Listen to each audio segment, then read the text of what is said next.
Higit ang kasamaan kaysa sa kabutihan ng puso. Kaya ibasura mo na ang paniniwalang ang Diyos ay may plano para sa mundo dahil alam natin, ikaw ang isa sa kanyang pinakatinding pag-aamal na ang mga panlalait ng kaaway ay tunay na mas dapat pakinggan.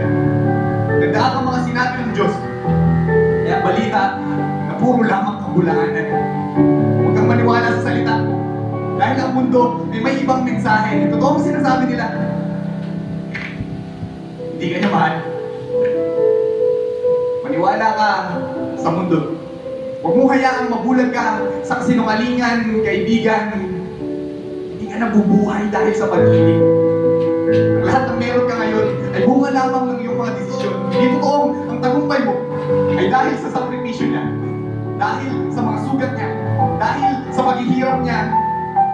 Tapos na ang usapan. Huwag nating lokohin ang sarili natin. Ito ang mga pinaglalaban ko dati pero biglang bumaliktad ang lahat. Maintindihan ko ito. Namatay, nabuhay siya para sa akin. Para sa akin, namatay at nabuhay siya. Nang naintindihan ko ito, biglang bumaliktad ang lahat.